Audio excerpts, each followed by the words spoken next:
8 বছর পাগলের মতো একটা মেয়েকে ভালোবাসার পরেও তাকে পেয়েও হারিয়ে ফেলে ছেলেটা বেঁচে আছে, ভালো আছে, ছেলে সন্তান সংসার নিয়ে সুখে আছে।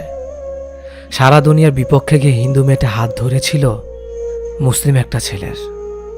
ভালোবেসে নতুন একটা জীবন শুরু করতে চেয়েছিল, ভালোবেসেছিল, তাকে চেয়েছিল। মেয়েটা মরে যায়নি, বেঁচে আছে।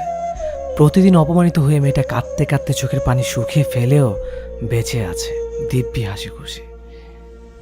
একসাথে সারা জীবন বেঁচে থাকবে বলে কথা দেওয়া মানুষগুলো দুজন দুজনকে ছাড়া ঠিকই বেঁচে আছে, অন্য কারোর জীবন সাথী হয়ে, না হয় একাকী বেঁচে আছে, তবুও তো বেঁচে আছে।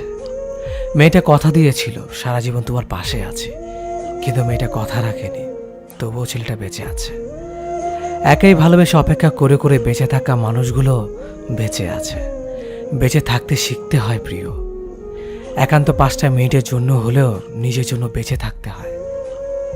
পুরুষ মানুষকে কখনো দায়িত্ব শেখাতে হয় না। বাবা মা বোন কিংবা প্রিয় মানুষকে রাস্তার বাম পাশে রাখতে হয়, এটা শিক্ষিত কিংবা মূর্খ সব পুরুষরাই জানে। একজন পুরুষ নিজে যতটা নিরাপদ থাকতে পছন্দ করে, তার চেয়ে বেশি কাছের মানুষকে নিরাপদে রাখতে ভালোবাসে। রিকশার বাম পাশে বসানো থেকে শুরু করে রাস্তা পার হওয়ার সময় শক্ত করে যে হাতটা ধরে রাখতে হয়, এটা সব পুরুষরাই জানে। খেয়াল করলে দেখবেন, বাসে কোনো মেয়ে কিংবা বয়স্ক লোক উঠলে কোনো না কোনো পুরুষ ঠিক তার সিটটা ছেড়ে দেয়। কিংবা বাস থেকে কোনো মেয়ে কিংবা মহিলা নামার সময় পিছন থেকে কোনো একজন বলে ওঠে, ড্রাইভার বাসটা থামান, মহিলা নামবে। রাস্তায় বকাটা ছেলেটা যদি কোনো মেয়েকে বিরক্ত করে, তাহলে দেখবেন কোনো না কোনো পুরুষ সেখানে গিয়ে মেয়েটাকে উদ্ধার করে। বিপদ থেকে যে মেয়ে বেঁচে ফিরেছে, তার পেছনেও কোনো এক পুরুষের অবদান রয়েছে। নারীদের রূপে সৌন্দর্য প্রকাশ পেলেও পুরুষের সৌন্দর্য প্রকাশ পায় তার দায়িত্ববোধে। একজন নারী যতটা সুদর্শন পুরুষ পছন্দ করে, তার চেয়েও বেশি পছন্দ করে একজন দায়িত্ববান পুরুষকে।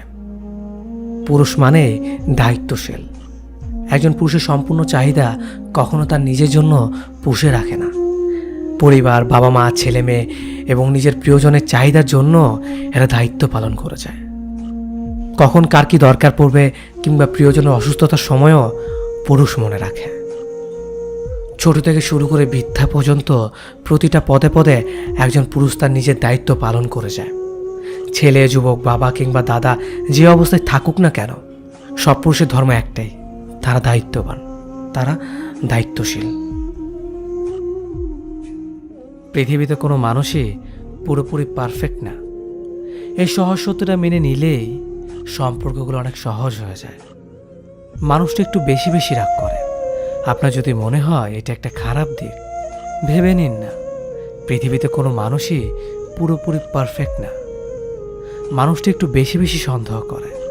যদি এটাকে খারাপ দিক মনে হয়, ভেবে নিন পৃথিবীতে কোনো মানুষই পুরোপুরি পারফেক্ট না।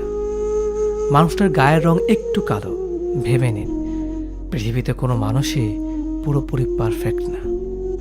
মানুষটার হাইট একটু কম কিংবা একটু মোটা, ভেবে নিন পৃথিবীতে কোনো মানুষই পুরোপুরি পারফেক্ট না।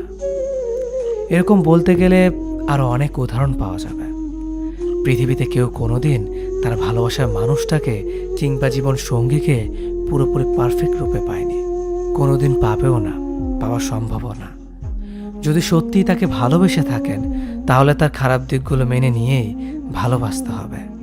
শুধু ভালো দিকগুলোকে ভালোবাসা মানে ভালোবাসা না, ওটার নাম স্বার্থপরতা।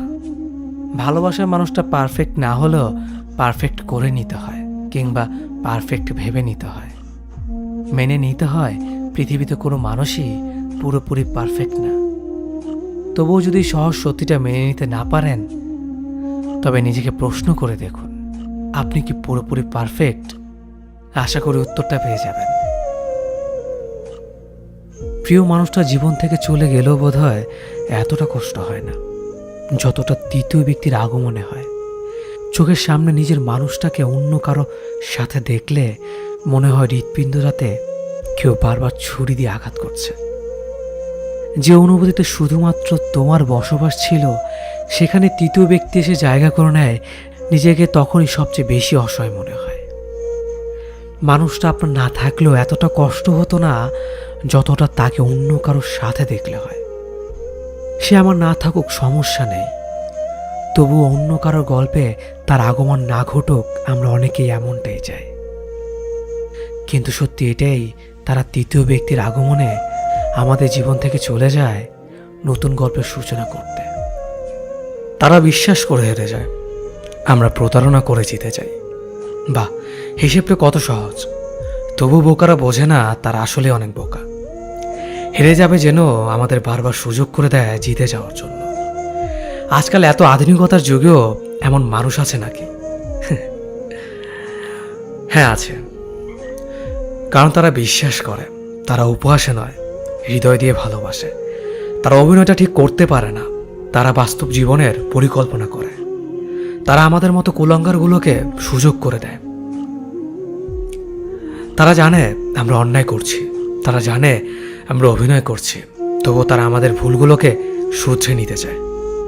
তারা আমাদের ভালোবাসা দিতে দিতে এক পর্যায়ে আমাদের ভুলগুলোকেও ভালোবাসতে থাকে।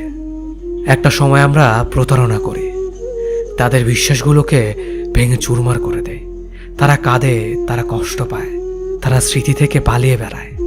একটা সময় তারা হেরে যায়। তারা কেউ কেউ মরণের পথও খুঁজে নেয়, আবার কেউ জীবন্ত লাশ হয়ে বেঁচে রয়। নিজের জন্য নয়, শুধু পরিবার আর সমাজের কথাটুকু ভেবেই।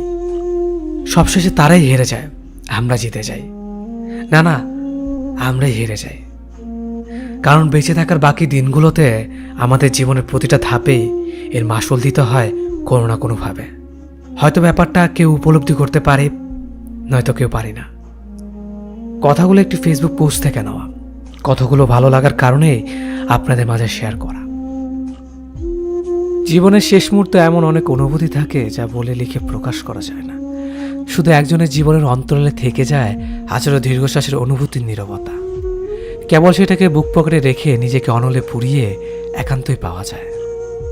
জীবনে কারো সুখের কারণ হয়ে যে অনুভূতি তৃপ্তি পাবেন নশ্বর পৃথিবীতে, সেটাই কালজয়ী সুখ। আর জীবনে কারো উপর ভরসা না করে কেউ আমার উপর ভরসা করুক, এমন প্রত্যাশায় জীবন করুন। হরফ করে বলতে পারে জীবনে সুখের কমতি হবে না। একটা সময় দেখবেন স্বার্থপর অবহেলা বিচ্ছেদের ধরনীতে সুখী মানুষের তালিকায় আছেন। জীবন সীমাহীন না, সীমাবদ্ধ। ভালোবাসার সিস্টেম চেঞ্জ হয়ে গেছে। আপনি ভালোবাসে অধিকার চাইবেন, কেয়ার চাইবেন, মায়া চাইবেন। মানুষটা অন্য কারোর সাথে আপনার মতো করে মিশলে বিরক্ত হবেন, মন খারাপ করবেন, জেলাস ফিল করবেন। এসব করা যাবে না। যদি করেন তবে আপনি টক্সিক মানুষ। এ যুগে এত চাওয়া পাওয়া থাকতে নেই। সে তার মতো থাকবে, আপনি আপনার মতো থাকবেন। মাঝে মধ্যে মন পড়লে মেসেজ দিবেন, ইয়ো কি অবস্থা, হঠাৎ মনে পড়ল। এর বেশি কিছু না। এক্সপেকটেশন কমান, মনে রাখবেন। প্রেম করে এটা পেলাম না, ওটা পেলাম না, এসব হিসাব করা যাবে না। প্রেমে অংশগ্রহণ করাটাই তো বড় বিষয়। So chill bro.